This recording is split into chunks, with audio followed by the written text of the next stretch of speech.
So welcome to Life Science Leaders, a series of webinars, podcasts for leaders within the life science industry. Throughout the series, we will be interviewing senior leaders across the sector covering topics relevant to what is happening in the industry right now and how this is affecting businesses, the markets and people. Today, I will be speaking with Rahul Kapoor, Chief Commercial Officer at Arc and Medicspot. So thank you, Rahul, for joining me and welcome. Would you like to introduce yourself to the audience? Of course. Hi, everyone. I'm Rahul. I've spent quite a few years in the health industry, spent a lot of time in the medical devices and the pharmaceutical sector, have worked across Europe, but more recently I've been involved in the digital health space. I've been working with a digital health startup called Arc and Medicspot. We have two names because Medicspot is our service arm and Arc Health is the underlying technology that we use to deliver this service. So really looking forward to talking to you more about this, Lisa. Fabulous, thank you. So today we're going to discuss digital health. With the global digital health market projected to reach $380 billion by 2024, growing by 26% annually, there are more than 300 million digital health applications on the market currently, with approximately 200 more being added each day. So with the current pandemic, we have seen a number of our clients accelerate throughout this area. So Rahul, what did the digital health landscape look like before COVID hit us?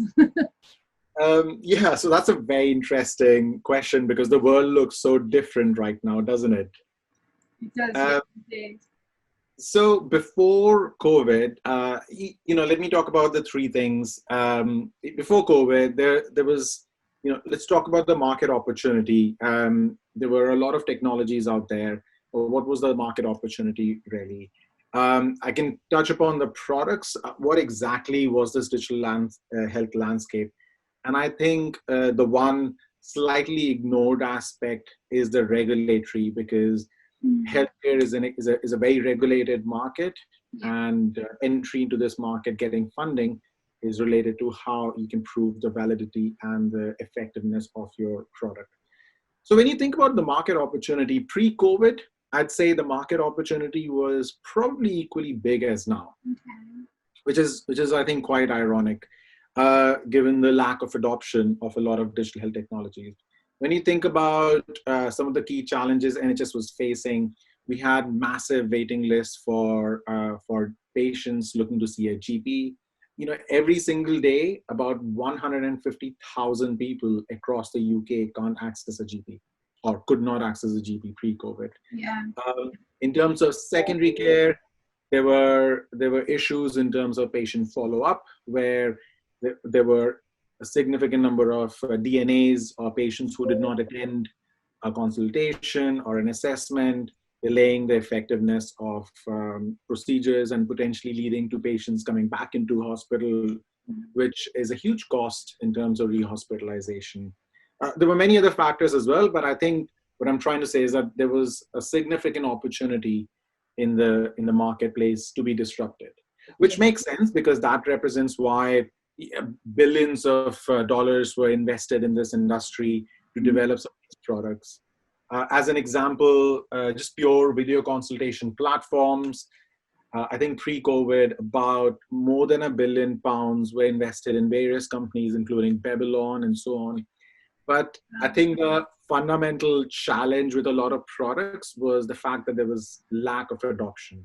So as an example, there are 300 million GP consultations in the NHS every year, and less than 1% of these consultations were run over a video platform that investors had spent billions of pounds investing in and building them up. But it represented the third key challenge, which is the regulatory barrier and the funding barrier. So there's generally not been very, very strong evidence base behind some of these technologies. These are new, these are quite revolutionary. And I think the regulatory framework in the UK, while it's far more advanced than a lot of other markets, which allows for a really, really good digital health landscape, I Yeah. think the challenge still remains that there was not a very clear funding stream these pre-COVID. Right, okay. And in terms of that lack of adoption, do you think there was an uncertainty also from GPs wanting to bring this technology from a job security perspective as well into? That's a very interesting point that you make, because with any new technology implementation in healthcare, there's always this challenge of behavior change, of how clinicians can make use of this new technology to not just maybe provide better patient care, but also improve efficiencies. And this requires a lot of investment in training clinicians, changing SOPs. And typically changing this behavior has been very difficult and has taken a long time. Just from my experience in medical devices, typically the sector has a huge function that looks at, a clinical specialist function that usually looks at building best practices across various sites, learning what those challenges are, and providing that training and evidence to various clinicians across the country. So we know that behavior change takes a long time. So yes, I think the short answer to your question is there is a barrier, and there was a barrier in some of the implementation. Yeah. But I think the barrier was both ways. It was a technological barrier where training was something that was needed. It was a behavior change barrier where it didn't always fit into their pathway of how a patient would interact with them or want to interact with a doctor. I guess we could say the same for patients not wanting or wanting to use that form of access to a GP as well, couldn't we? So there's probably three areas there that, of course. Yeah, so I mean, for example, when you think about the world post-COVID, as an example, I know you have had video consultations with your doctor. Now that it is prevalent a lot. What was your experience with this? Yes, so I think I had two experiences with my GP in terms of using the digital platforms to, one, book or get in contact with the doctor. So in the heat of lockdown, an insect bite, we went online, filled in the form, I got a text message from the doctor to say, can you send a picture, which was great, sent a picture. Message back to say, this is what we think it is, this is the course of action to take, we've sent antibiotics to your pharmacy, go to collect them. So that process was great and flawless for me. Another experience that I've had is a lump in the top of my arm, which obviously when people find lumps causes more concern than probably what an insect bite would cause.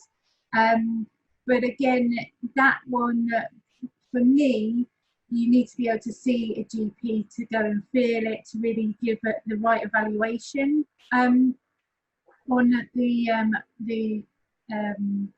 item in question.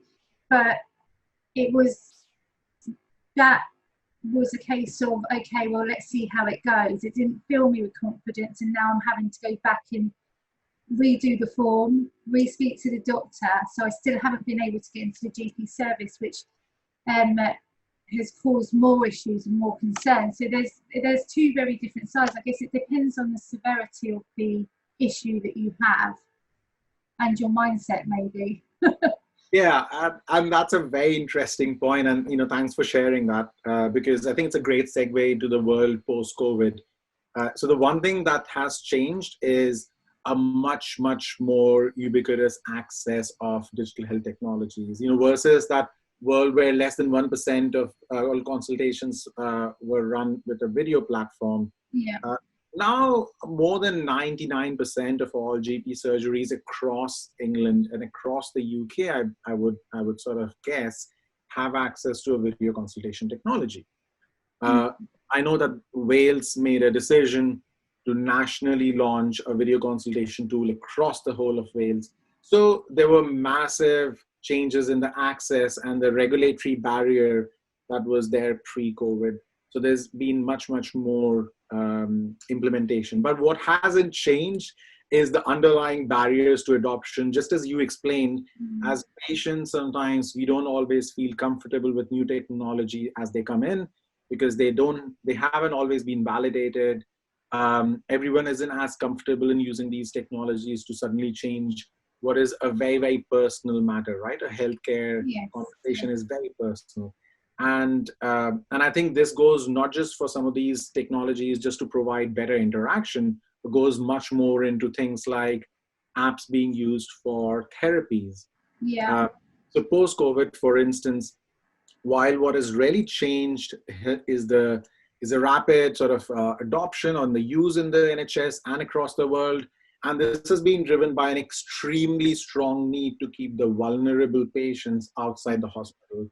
So the fact that there's a very strong driver to drive patients and keep patients away from hospital, but still keep them monitored, keep them engaged, and that has been key. But what we have now seen is that there is a lack of evidence in a lot of these technologies that has been put in. And I suspect what is going to come out at the end of this cycle of these technologies is a run to identify which technologies actually have the right evidence, prove and deliver the results that they promise they will, or maybe identify areas where they can provide that technology better. So as an example, what we do is we offer remote examination technology that we deploy across the UK in pharmacies, in GP surgeries, in care homes, work with hospitals. And essentially what this technology does is it enables a clinician to remotely examine a patient, look inside their ear, listen to their heart and lung sounds, look inside their mouth. So pretty much examine a patient as much as possible without really physically touching them. And what's been really impressive is while there's a strong need and it clinically improves this engagement between a patient and a doctor by providing additional pieces of information that a clinician needs to make a judgment, what hasn't changed is the behavior, the underlying behavior that a clinician needed to feel comfortable. And we see that changing far more slowly than just a strong need right away to very quickly adopt a lot of technologies. Of course. So how is digital health going to affect pharma, medical device and research industries moving forward? Obviously, we've just spoke about how it's affected us during the pandemic, how it's supported us, and almost been a fast track to using digital health itself. So I guess I'd like to understand your thoughts from a pharma, medical device and research perspective. So let me break that down, I think, and talk about each sector separately. So just starting with pharma. So in my experience, when I used to work in pharma, we always felt like a lot of the digital health technologies remained, did not have the evidence base that I guess we're used to seeing in a drug platform. And that makes a very big difference in the risk and the risk perception. And pharma industry is typically quite risk averse. But I want to look at how digital health is going to interface with pharma, thinking about just the patient journey. So for every patient, when you think about it, we can broadly, I'm breaking into chunky bits. So you can sort of have this diagnosis phase. You basically have this treatment phase, and then you have this follow-up phase. And of course, there is prevention and there are other elements, but just focusing on these three, typically pharma has been very, very effective at delivering, tools for treatment. I think I feel like there are going to be two key changes that are going to come out. Number one is potentially going to be a bit of competition where some of the digital technologies will be able to offer alternatives to a treatment that a pharma can offer. As an example, there's a company called Pear Therapeutics that has got software that is approved in the US, funded by insurance in the US. And this software is an alternative to offering a drug. And there are many digital technologies that are clinically proven. So I think we're seeing much better evidence base for some of these technologies that could almost start competing with treatments. And I think on the other hand, on the flip side, I think there is a strong opportunity to partner with various organizations. I know a friend of mine runs a company called Abgen that essentially offer patient management solutions, post treatments, essentially Yeah. patient follow-up solutions. And effectively, there's a very unique opportunity to engage much closer with some of these technologies where traditionally pharma is unable to engage closely with patients, Yeah. obviously because of the data and various different regulatory barriers. But on the other hand, an independent digital health organization has the opportunity to really engage, bring healthcare and patients together.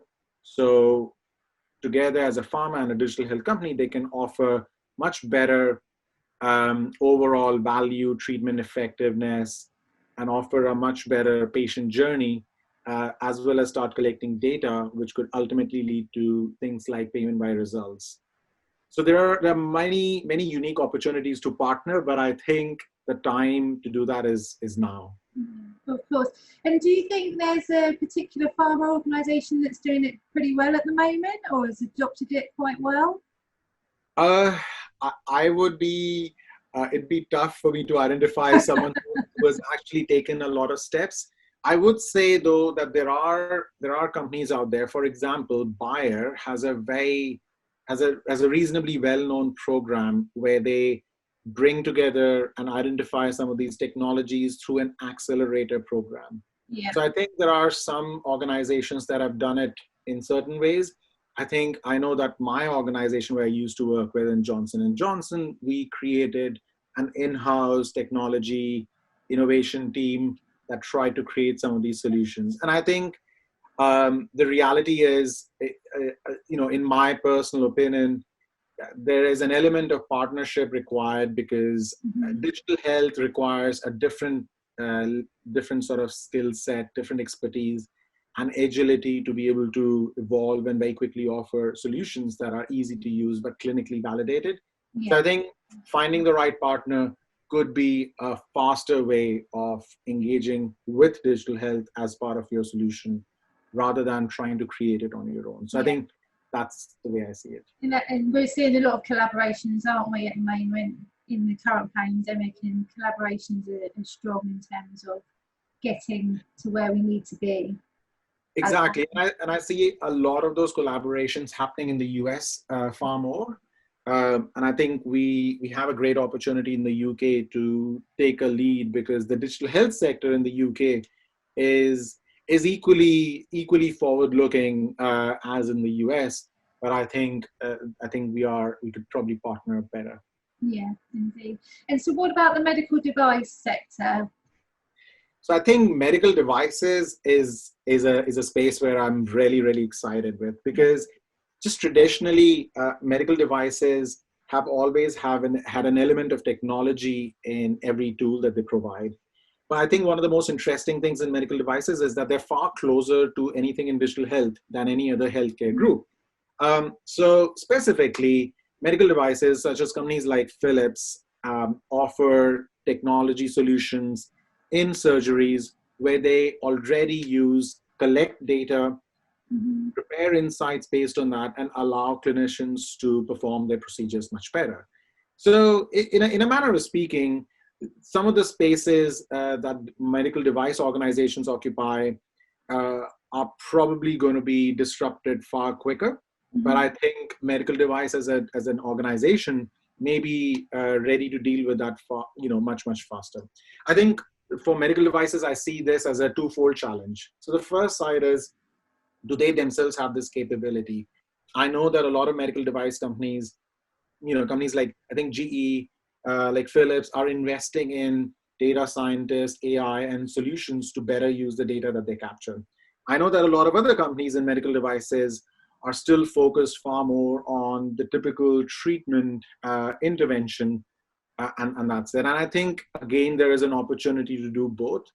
As an organization in medical devices, there's definitely going to be an opportunity to work with various companies to look at increasing screening programs to identify some diseases, be Yeah. able to support the healthcare systems in better patient follow-up.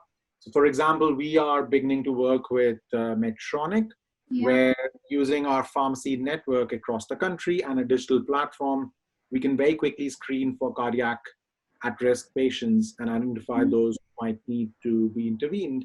And this can be delivered across the country. So there are very efficient ways of doing that when you start partnering up with large organizations with access and very agile small digital health organizations. And what about research then in that case?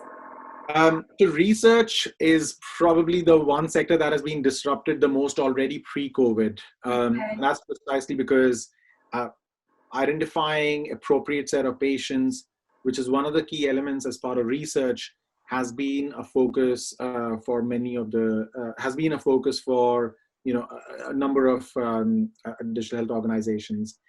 For research, I think strategically speaking, I see that's where, as an industry, they are building up their own set of solutions far quicker than any other, than either medical device or pharma. Yeah. I see a lot of research organizations following COVID being able to offer much, much better alternatives to traditional clinical research to be able to fast track some of the clinical studies, to be able to identify patients, manage patients remotely, and use various digital tools. And I think I'm probably going to expect some of those research organizations who can innovate far quicker during this COVID to be able to have the right partnerships with some of these large organizations and deliver research much, much quicker. And it's a process which is ripe for disruption because we've traditionally seen the speed of drug development to have only increased, and reducing the timeline can have a massive impact on a company's top line. Yeah, and we've seen that with some of our clients as well. So yeah, I resonate with obviously what you're saying out there. What, in terms of kind of the future and the commercial strategy for these organisations, what does that look like now? Has that changed a lot, or what changes do they need to be making? So I think commercially, by focusing right down to those conversations, it's slightly different in a medical device versus pharma sector, where in medical devices, device training has been one of the core reasons for that engagement with those clinicians. However, in a pharma sector, there has been less training, but much more of sales engagements. Because obviously, you don't need to train clinicians on how do you give drugs. So I think strategically speaking, I see a few different changes. So the first is, how do clinicians engage with a healthcare organization? So what's the channel that they use? I think the second key question is, what are the right reasons for engage and the skill set? So how do organizations actually engage with healthcare professionals? And I think the third thing that is really going to come out because of this change is, what's the value? What is the real value of that engagement? So I think talking about those three, in terms of channel, in my view, I think once people are going to get used to some of these changes with COVID, and it's going to take time. I think there's going to be a shift backwards. A lot of people are going to want to see and have conversations face to face. But once you actually move to a digital sort of world, it's never going to, I think, go back to exactly how it was in the past. So I think there's definitely going to be much less face-to-face access. So I think that's the first change that I think is quite likely to happen. I think the second aspect, which is, what are the conversations that you're having? And I think this is where organizations really need to think if the skills and the team that they have are ready for the post-COVID world. So for example, a conversation where your launch is essentially about increasing awareness of a drug or increasing awareness about a technology. We need to start finding more innovative ways of doing that than probably just organizing meetings and probably having those conversations face to face. So I think there's definitely going to be a question on how do you engage, how do you raise awareness in a world where face-to-face has reduced? How do you drive how do you drive that buy-in and the customer behavior change and shift from in the prescribing and the treatment habits, and work with the national guidelines to make that change happen? And I think this is something that leads us perfectly to the last point, which is, what is the value of the conversation? Yeah. I think it's far easier to have a conversation when you have someone outside your room waiting to have a chat with you, and you probably can devote like quick 15 minutes. It's very difficult to do that remotely when you need to set up a conversation. And I think while some face-to-face conversations will return, a lot will disappear. And that means a lot of the healthcare conversations, healthcare organizations, and especially the commercial teams will need to think about the value that we are delivering. And this is really going to come down to, how do you engage more on improving, let's say, your clinical guidelines, or improving your patient pathways with better education, rather than just purely providing a sales promotional material. There's going to be less acceptance of just purely sales, far more acceptance of slightly more educational engagement. So I see a shift in what value you can deliver and what that means for the skill set, I feel. Yeah, indeed. I think that's some good points in terms of, access today. We're all stuck behind screens at the moment, so I know I've certainly missed it for one as well. So yeah, totally get that. So what do you say the future of digital health is, and what does it mean for patients, doctors, and healthcare organisations? I think there are a couple of things that we can definitely expect will happen. Number one is, I expect access to information, access to doctors to be slightly better. I think fundamentally we still have a gap in the demand and the supply. So that's not changing because of COVID. But what will change is the way you can access clinicians.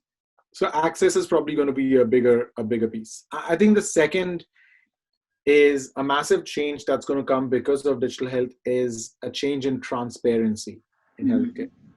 Digital generally has the trend of being able to easily capture data, easily understand what those interactions are happening, and how does that roll up across the organization. And I think there's an opportunity for the NHS, for smaller organizations like CCGs or primary care networks, to really look at what activities are they really focusing their time on versus what would they want to do to achieve their plans.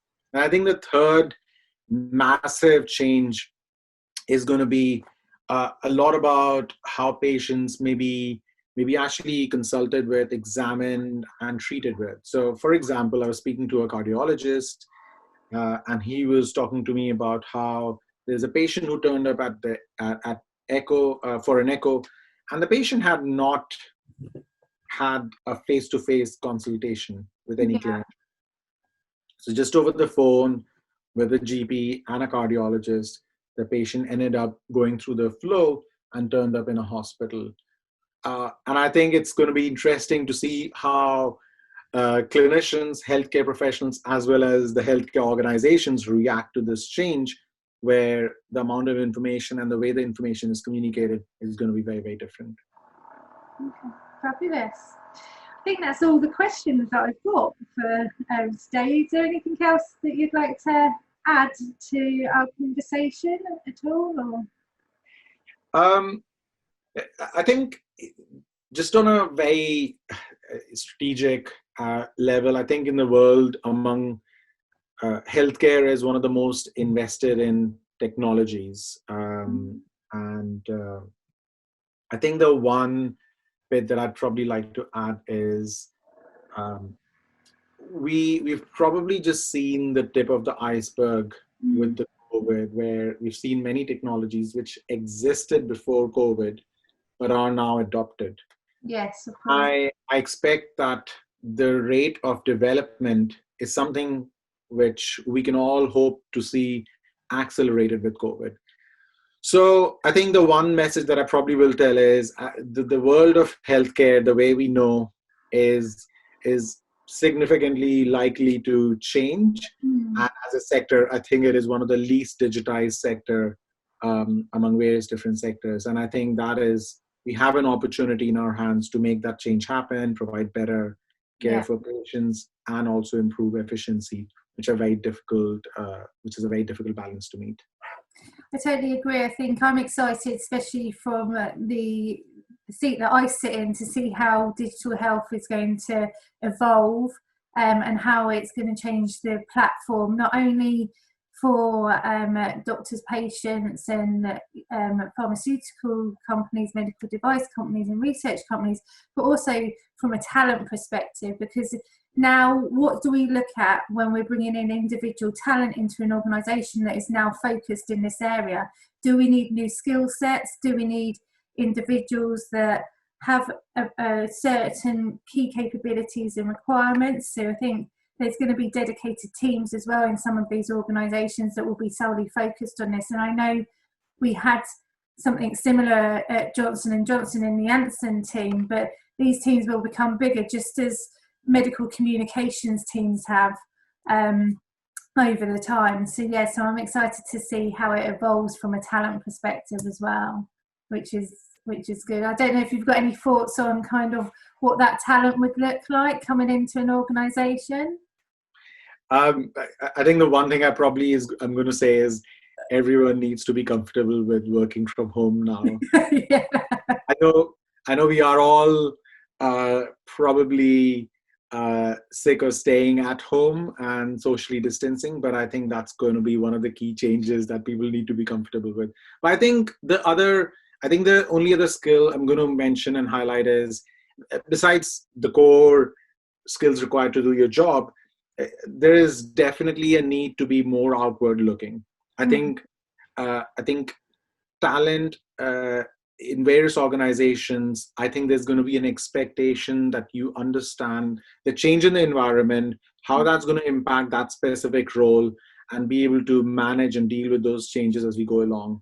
Because this is probably one of the most rapid, levels of change that we have seen that is going to impact how a pharma or a medical device or a research organization engages with their customers. So that's going to be really, really important, and far more important than what we have seen in the past, where we've seen a very standardized process for collecting evidence and trying to access funding, and then increasing awareness with primarily face-to-face engagement with some additional marketing engagement. I think a lot of these things are going to be shifting now. Fabulous, thank you. Well, thank you for your time today. It certainly has been interesting, and then you've given us some great insight into digital health landscape and what we can expect moving forward. So I really do appreciate you coming on and talking with me today. As always, if anybody has any direct questions, please do feel free to contact us directly, and we'll be happy to answer them. And ensure please to follow the rest of our podcast series for more information with it in and around our industry. So thank you very much.